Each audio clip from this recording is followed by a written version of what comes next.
بسم اللہ الرحمن الرحیم۔ ناظرین کرام، السلام علیکم۔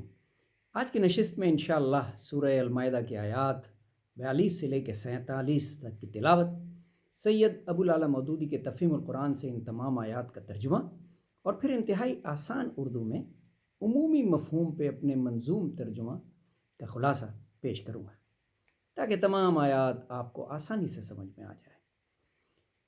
بسم اللہ الرحمن الرحیم۔ شروع کرتا ہوں اللہ کے نام سے، بڑا مہربان نہایت رحم فرمانے والا ہے۔ سماعون للکذبی اکالون للسحت، یہ جھوٹ سننے اور حرام کا مال کھانے والے ہیں، کرتے ہیں یہ جاسوسی، کھاتے ہیں یہ حرام۔ یہاں پہ وہ جاسوسی، اس جاسوسی کا ذکر اللہ تعالیٰ نے فرمایا جو غیر مسلم ان دنوں میں جب نزول اسلام ہو رہا تھا، نزول قرآن ہو رہا تھا، کیا کرتے تھے اور ایک دوسرے کو بہکانے اور بھڑکانے کا کام کرتے تھے۔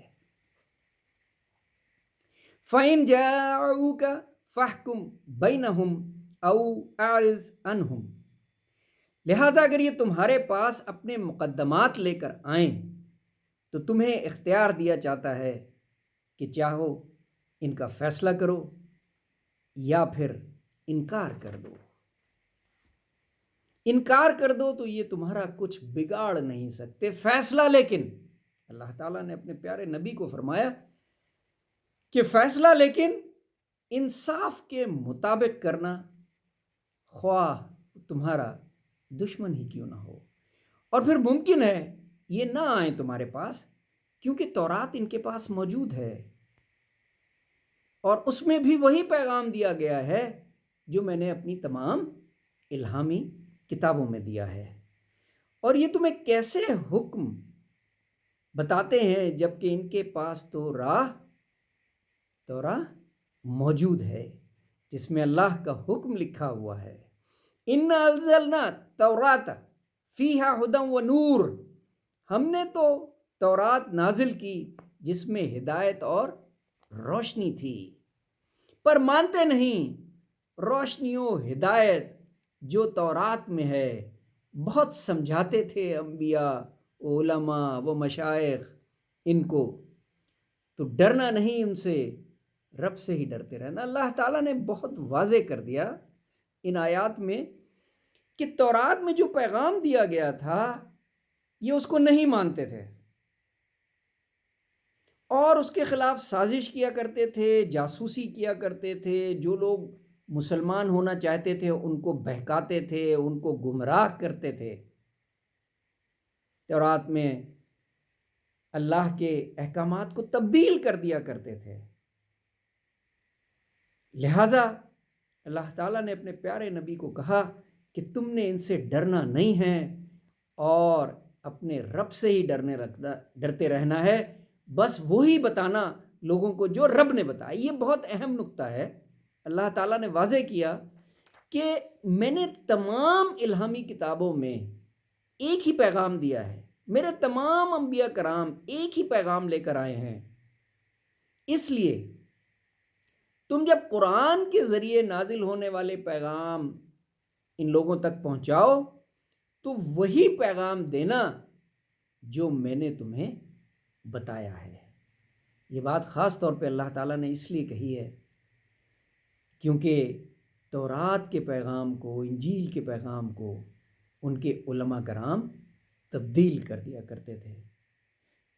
بس وہی بتانا لوگوں کو جو رب نے بتایا۔ لکھ دیا تھا رب نے ہر ظلم کا بدلہ، ہاں معاف اگر کر دے تو کفارہ ہی ہوگا، ہاں معاف اگر کر دے تو کفارہ ہی ہوگا۔ اللہ تعالیٰ نے یہ بات واضح کر دی کہ میں ہر قسم کا جرم معاف کر سکتا ہوں اگر دل سے توبہ کی جائے، توحید کے علاوہ اللہ کے ساتھ کسی کو شریک نہیں کرنا۔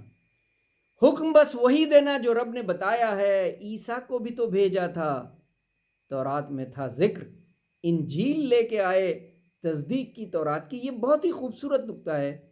اللہ تعالیٰ نے واضح کیا کہ تورات میں عیسیٰ کا ذکر ہے عیسیٰ کو بھی تو بھیجا تھا، تورات میں تھا ذکر،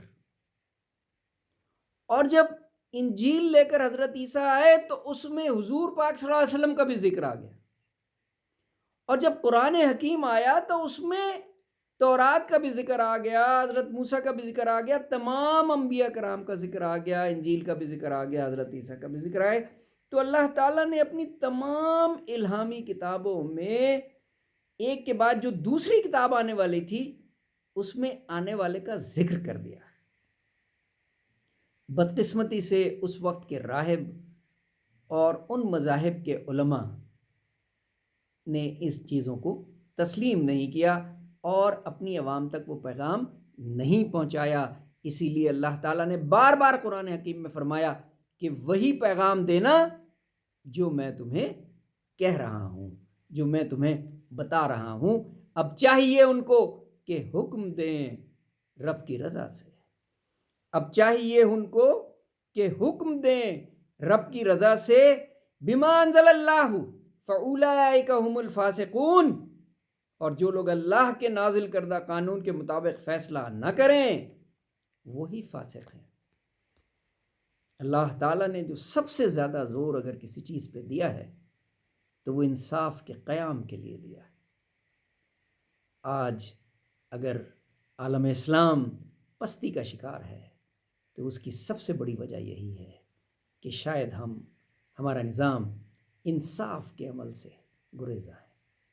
صدق اللہ العظیم۔ اپنا بہت خیال رکھیے گا۔ اللہ حافظ۔